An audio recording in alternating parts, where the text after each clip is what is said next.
This is the Everyday AI Show, the everyday podcast where we simplify AI and bring its power to your fingertips. Listen daily for practical advice to boost your career, business, and everyday life. You've definitely heard the kind of recent news of OpenClaw, now one of the most famous AI products ever. It's an open source autonomous agent that you can literally give your digital life to, and it can quite literally check off your to-dos while you sleep. Well, if you're feeling brave enough with your computer and your credentials. And you've also probably heard of the much more recent news now that OpenAI acquihired the OpenClaw founder and the project itself. So ChatGPT is probably about to get a lot more agentic soon. But the news you probably haven't heard is the nuance of what's been bubbling beneath the hype radar. And this whole story, I think, is indicative of a much larger yet silent shift that OpenAI is taking Anthropic's lunch money when it comes to developer attention and sentiment.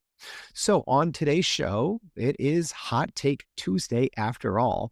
We're going to not just break down the details behind the recent OpenAI acquisition, but also tell the bigger story that I think Anthropic is losing ground in the only area that it's actually been trying to compete. And I think OpenAI is going to capitalize and retake some of that market share. All right, let's get into it. I hope you're excited for today's show. I am. If you're new here, welcome. My name's Jordan Wilson. Welcome to Everyday AI. So this is a daily live stream podcast and free daily newsletter helping everyday business leaders like you and me make sense of the nonstop AI developments and helps us hopefully focus on things that can grow our companies and our careers. So if you listen or pay attention to AI at all, you know it is nonstop. So that is what we try to do with the unedited, unscripted, everyday AI show. So if you do want the daily AI news, we always have that. That's in today's newsletter. But let's get into it. Actually, no, before I do, service announcement. Make sure if you haven't already, go check out episodes 7, 12, and 713. That is our 2026 AI predictions and roadmap series. This is the culmination of literally thousands of hours of work over the last 12 or 13 months. And if you really take your time and digest everything in these episodes, I think it is really going to serve as a great blueprint for what comes next. All right, so let's get into the big story here. Yeah, if you've been hiding under a big seashell on the beach, maybe you missed this big lobster, this big Clawdbot, rolling around. So let's get to some of the big details first, and then we'll unpack this story a lot more as we go on. So the most recent news was on Sunday. It was announced that OpenAI essentially acquihired OpenClaw creator Peter Steinberger. So technically, it wasn't an acquisition, it was an acquihire, but we'll get into that a little bit later. And this really started, right, this push, and what I think ultimately ended up kind of putting this acquisition in maybe OpenAI's lap. Well, it was actually Anthropic. So reportedly, they kind of made some legal threats on the name, and I'm going to tell you why. And this deal, I think, is much more about a single product. It is much more than OpenClaw, right? I think that this deal actually is going to help reshape the agent landscape, which is the AI race in general, and developer loyalty, and also the 2026 IPO race between Anthropic and OpenAI, both who might go public first and who is ultimately going to be able to get a better valuation once they do go public. So on today's show, I'm going to tell you how Anthropic had the most viral AI agent project, and they fumbled it to OpenAI. I'm going to tell you why I think developers are abandoning Claude at a rate we've never seen before. And I'm going to lay out what this means for the agent era, the IPO race, and who leads AI going forward. So this started more on Anthropic's watch, right? So OpenClaw, that's what it's called now, was originally started as Clawdbot.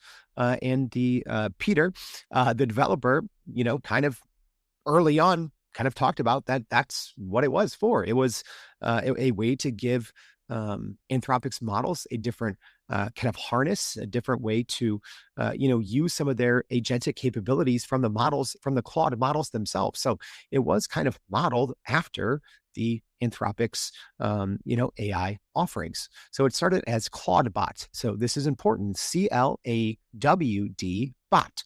So a little different than CLAUDE. But if you're listening on the podcast, it might have sounded like the same thing. And that is also what Anthropic's lawyers allegedly thought, as they essentially sent some letters and said, hey, you got to change this thing, right? You can't use the word Clawdbot, even though it was spelled differently. And even though it was one of the biggest, I think, one of the biggest reasons why Anthropic was really starting to clean up in November and December on the API side. Yes, Claude Code was released and updated around the same time, going very viral. You had Claude Cowork similarly, right? But I think that Claude bot, right? And I have it wrong on my notes there. It's now already accrued 200,000 GitHub stars. So it is one of AI's biggest open source movements ever, right? An open source, little lobster bot that runs on your computer. You give it access and it can just go and work and just go do, different tasks autonomously. But it started kind of with the ball in Anthropic's court. Obviously, there is no official tie-in, but people that were using this viral product, the model essentially defaulted to Anthropic, which meant Anthropic was making a ton, presumably, right? We don't see any official reports, but, people are signing up for Anthropic, licenses by the thousands, right? Every single day as this thing was getting more and more viral. I've been watching it myself. I've been seeing it. I've even been looking at, Google search trends, right? People were flocking just to get more Claude plans or to, hook up to Anthropic's API so they could use this Clawdbot, because a lot of people didn't really know or understand, well, that you could technically use any model, and it defaulted to Anthropic, which was kind of a big deal. And then over time, as the developer had to change the name, it did change temporarily for like 48 hours to Moltbot, but then it ended up on OpenClaw. And, there was a little side story there. He said that he did reach out to Sam Altman to kind of make sure that even using the name Open was okay, because he didn't want to have to change the name again. And, he posted on Twitter that, hey, I did check with Sam Altman, and he said using OpenClaw was not going to be a problem. Like apparently it was using Clawdbot was a problem with Anthropic.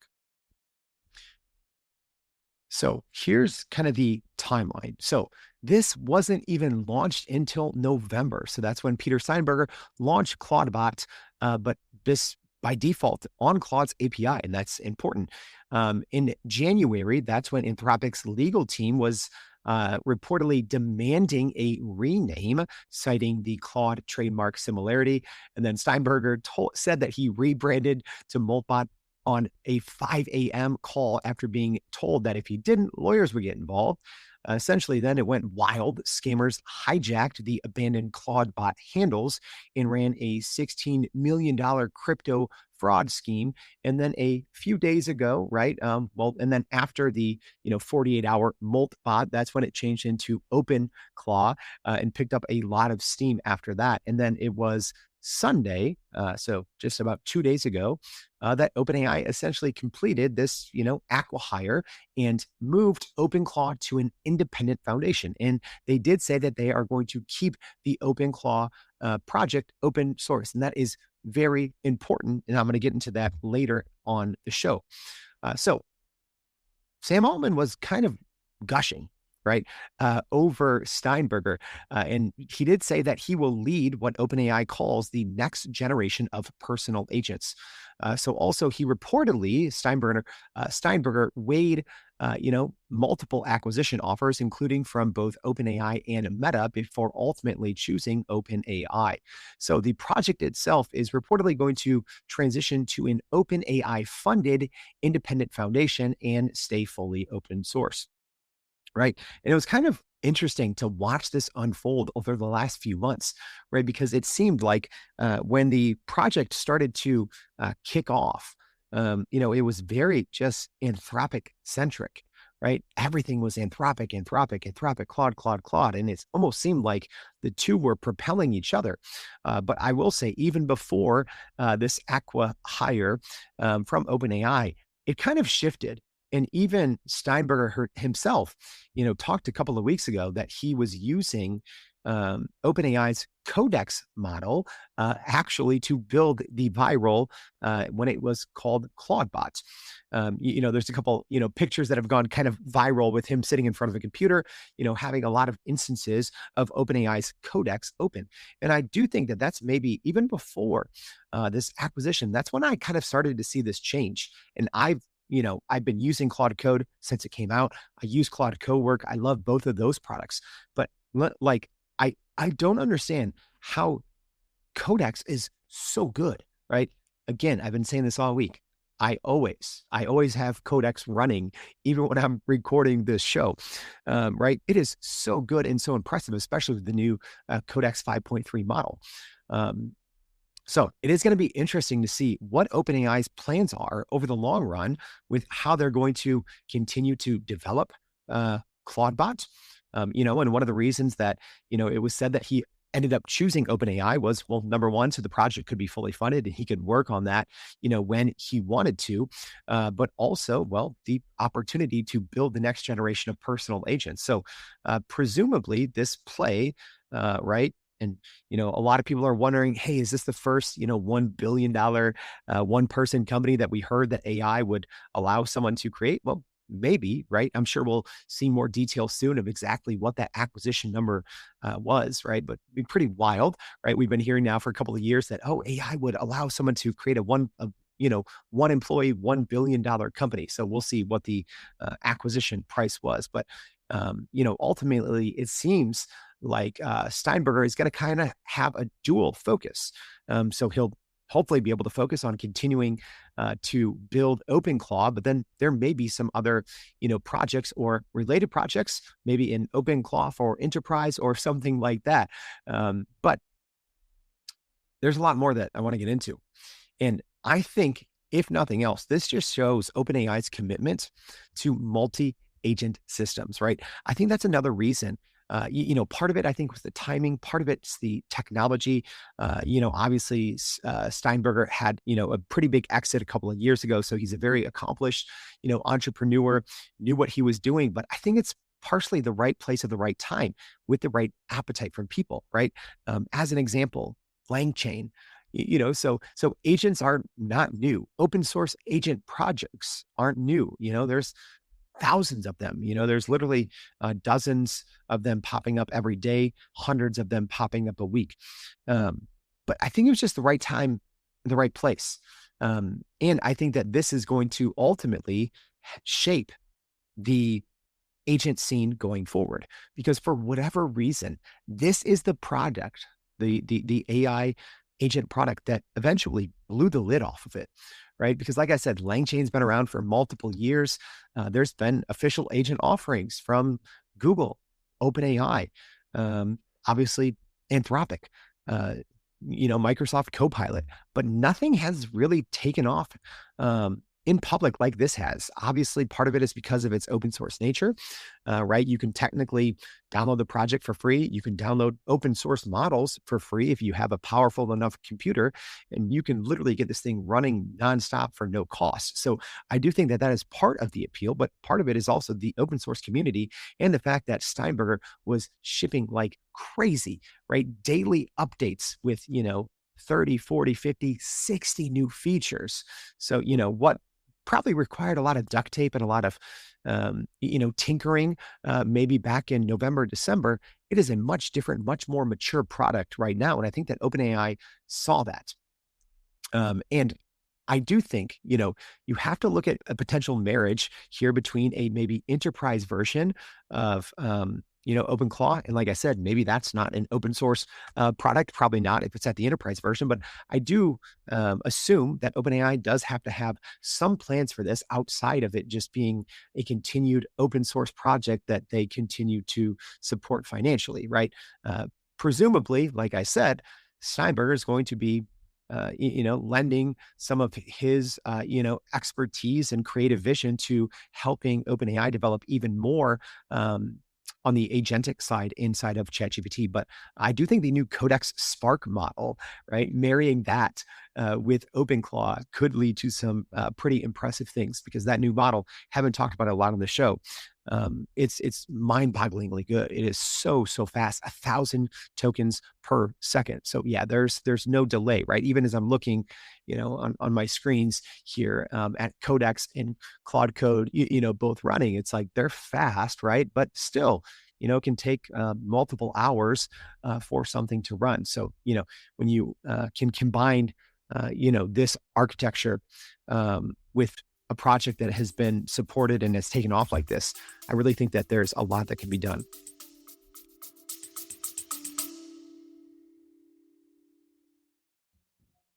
AI moves too fast to follow, but you're expected to keep up. Otherwise, your career or company might lag behind while AI native competitors leap ahead. But you don't have 10 hours a day to understand it all. That's what I do for you. But after 700 plus episodes of Everyday AI, the most common questions I get is, where do I start? That's why we created the Start Here series, an ongoing podcast series of more than a dozen episodes you can listen to in order. It covers the AI basics for beginners and sharpens the skills of AI champions pushing their companies forward. In the ongoing series, we explain complex trends in simple language that you can turn into action. There's 3 ways to jump in. Number 1, go scroll back to the first one in episode 691. Number 2, tap the link in your show notes at any time for the Start Here series, or you can just go to starthereseries.com, which also gives you free access to our Inner Circle community where you can connect with other business leaders doing the same. The Start Here series will slow down the pace of AI so you can get ahead.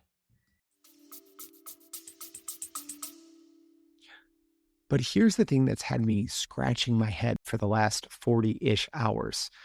It seemed like the original Clawdbot in Anthropic was the perfect combination.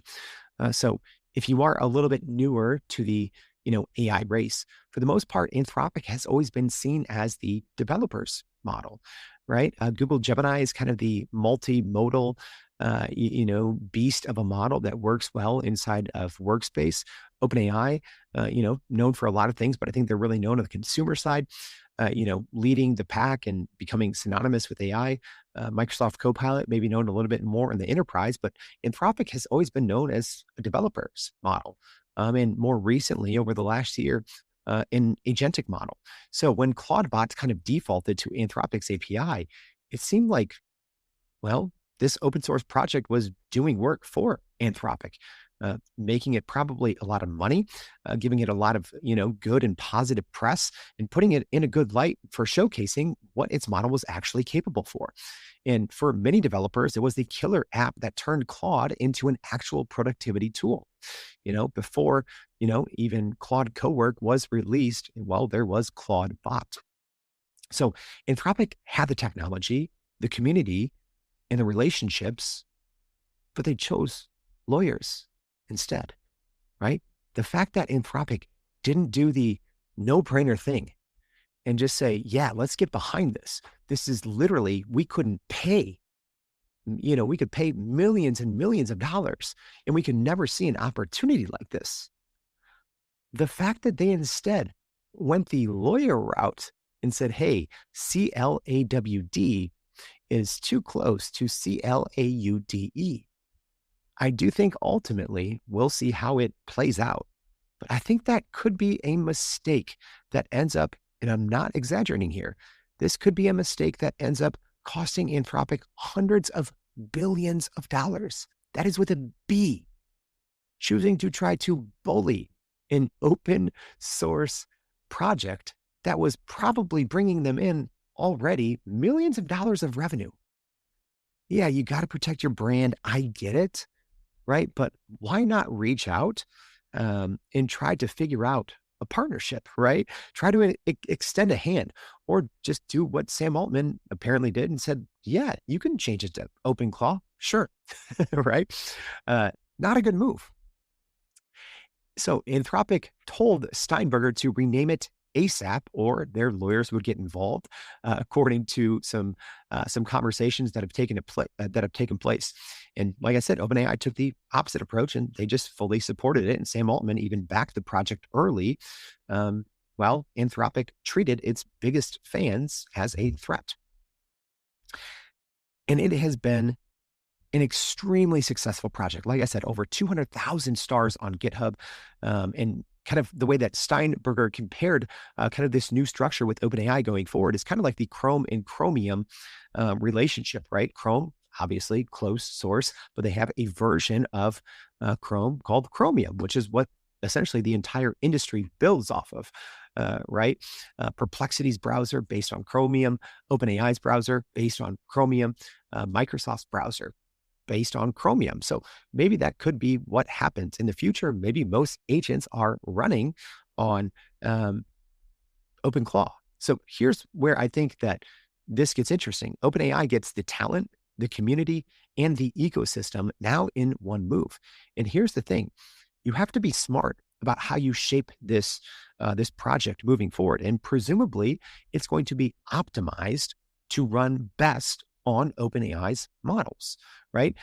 It does appear that it is going to, continue as a supported open source project. I know a lot of people are worried about that. And what comes along with that is, well, the ability to choose whatever model you want. But I would assume that updates and just overall compatibility will probably be prioritized a little bit toward OpenAI's models. It only makes sense, right?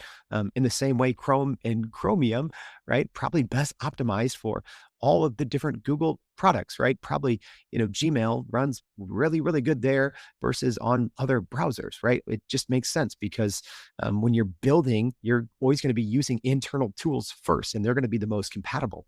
So it's actually really big, even if OpenClaw does stay a completely unaffiliated open source project. It does mean big things, because I do assume that it'll be defaulted now to the GPT models versus kind of how it was previously defaulted to the Anthropic models.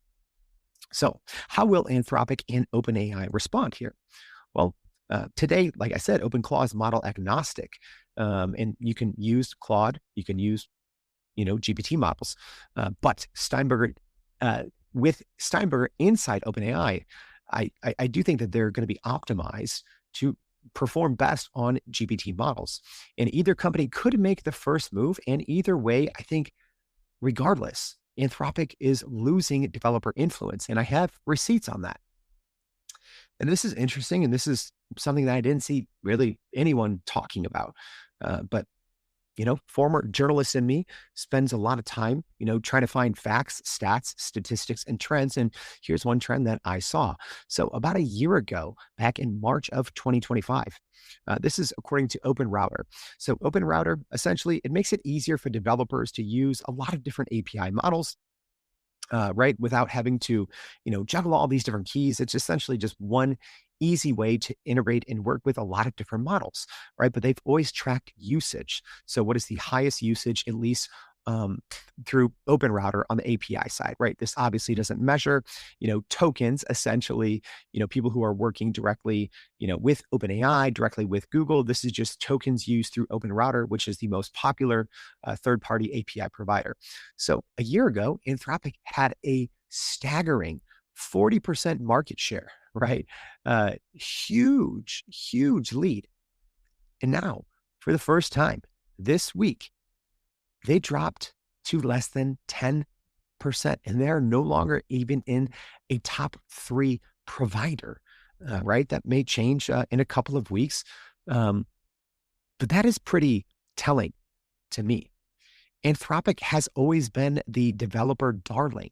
They've always been the model that developers would, kind of, hook their horse and buggy onto. They said, hey, Anthropic is the model for us. And it doesn't look like that anymore, right? And I think, like I said, I think this started with the Anthropic, legal notice. I think put a taste in a lot of people's mouth, and then, you know, whether it was coincidental or not, I don't think it was. I think it was just the timing, right? Codex, OpenAI released the Codex app, just a few weeks ago. They released the GPT-5.3 Codex model. And, between that and some of the Chinese models, Google continues to, ship way more affordable models on the API side, and just as capable, as an example, as, Opus 4.6 from Anthropic. Anthropic is no longer the big player in development, right? Obviously, this goes to, agentic use and, traditional software development. But when you just look at, API usage, it used to be Anthropic and everyone else was chasing them. It's not the case anymore. And I think that the Claude hype used to be everywhere online, but developer sentiment, I think, has completely reversed. So this is obviously a big win for OpenAI. And I think it's the latest in just a terrible month, right? Almost full 2026, but I'll say at least a terrible and disastrous month for Anthropic. So let me just recap kind of what's happened here in the last month. First of all, the Super Bowl ad fiasco. All right. They essentially came out with an ad knocking OpenAI for bringing ads to ChatGPT, right? They were funny, but they were not exactly the most truthful ads, at least how they portrayed, how the ads would be displayed in ChatGPT, right? But I guess, how many commercials are 100%, true to form. But regardless, according to iSpot data, that ad ranked in the bottom 3% for likability in the last 5 years. And according to iSpot data, only 7% of people even knew what Anthropic Claude was, right? So not only did no one know who Anthropic was, but no one liked the ad. It was one of the most unlikable ads over the last 5 years. So not a good play there, right? And it was very anti-Anthropic, if I'm being honest. Anthropic has never been the AI company out there vague posting and, trying to brag, right? They come out with extremely powerful models. They just put a blog post on and they're back at work. So it almost seemed like a personality change, right? That started here about a month ago, a couple of weeks ago. And the Super Bowl commercial, I think, left also a weird taste in a lot of people's mouth. And everyone's like, oh, I thought, Anthropic was kind of just this, good AI guy. And here they are, maybe putting out ads that aren't exactly truthful and, kind of puts a weird taste in people's mouth. All right. It's not the end of the bad news, right? So if you listen to the our weekly AI News That Matters segment yesterday, you know that Anthropic did not have a good week. So also the Pentagon is reportedly threatening to label Anthropic a supply chain risk over what they call ethics restrictions, which could, in theory, restrict any government agency from working with Anthropic. So apparently, Anthropic is not being quite flexible enough for the Pentagon. So they're kind of fighting with the U.S. government. Not good. They're, trying to pick a fight, maybe unsuccessfully with OpenAI via the Super Bowl ad. Didn't turn out well. There's a tentative $1.5 billion copyright settlement that was just came down. And also, their research lead resigned publicly and said that the world is in peril. So the sentiment at Anthropic is sinking, which is weird because over the past month during this same time, I think they've had one of their best months of shipping new products ever.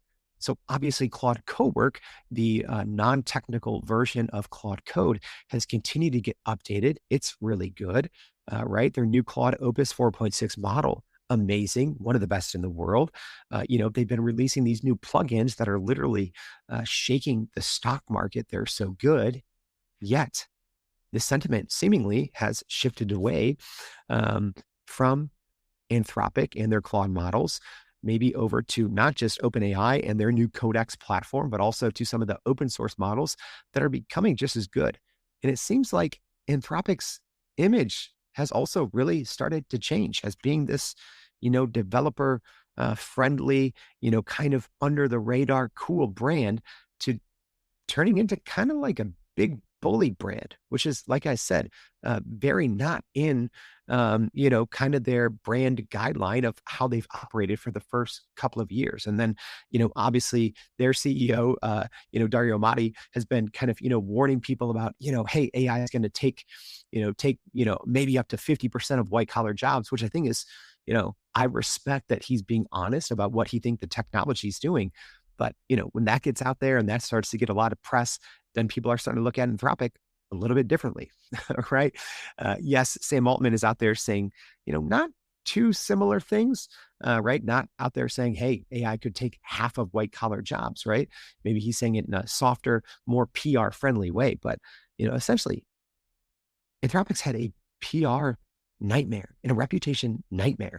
And it's starting to cause them to lose the lead in the only place that they even chose to compete. So OpenAI's taken it over. I do think with what I'm seeing now, I think on the developer side, I didn't think anyone was going to be able to catch Anthropic maybe until the second part of 2026. But I think OpenAI has already pulled it close. And now they have this open source momentum, not even from OpenClaw, right? But a lot of people don't understand Codex CLI, the command line interface version of Codex is fully open source.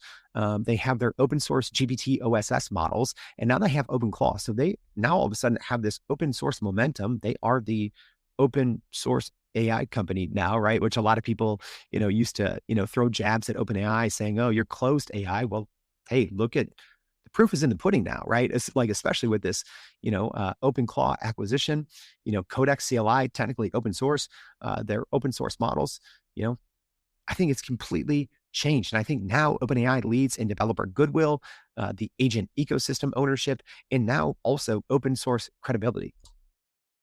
So a month ago, if I'm being honest, I thought that Claude could potentially catch OpenAI this decade, right? Maybe not in overall users, but I thought a month ago, I'm like, hey, maybe in 3 years, Claude could catch up, right? A lot of their products in between Claude Code, Claude Cowork, some of their plugins were just absolutely on fire. But they kind of low-key spit in the face of the group that really made them who they are. So I don't know if I still have that same level of confidence now, right? Between the OpenClaw fumble, the Super Bowl flop, the Pentagon fallout, and all these lawsuits, that belief that I had maybe a month ago is kind of gone. And if I'm being honest, I don't think I've really had this kind of about face from AI companies because I follow this stuff very closely. I haven't really had this since December of 2024, right? When OpenAI and Google kind of went toe to toe with some big releases at the end of the year. And at that point, I think Google was in a very, very distant second or third, and they've been kind of king of the AI hill ever since. So I haven't really had that kind of 1 month turnaround in terms of how I've viewed a company since December of 2024. So this to me, it's pretty shocking, especially as Anthropic's products are getting way better, but their percentage in their usage and the public sentiment is going down. And now I think with OpenClaw, OpenAI has the momentum, the developers, and the clearest path to not just success for the rest of the year, but I think probably the company, at least between OpenAI and Anthropic, that is going to have the more successful IPO going public. All right. I hope this episode was, well, a fun and somewhat opinionated look at the OpenClaw acquisition and Anthropic's response and kind of disastrous 2026 so far. So if this was helpful, make sure if you haven't already, go to youreverydayai.com, sign up for the free daily newsletter, and then make sure to go listen to episodes 712 and 713. If you like to know kind of these trends, what's happening under the radar, what's coming next, that's what these shows are for in the 2026 AI Prediction and Roadmap series. So again, make sure you go listen to episodes 712 and 713. Thank you for tuning in. Hope to see you back tomorrow and every day for more Everyday AI. Thanks, y'all. And that's a wrap for today's edition of Everyday AI. Thanks for joining us. If you enjoyed this episode, please subscribe and leave us a rating. It helps keep us going. For a little more AI magic, visit youreverydayai.com and sign up to our daily newsletter so you don't get left behind. Go break some barriers, and we'll see you next time.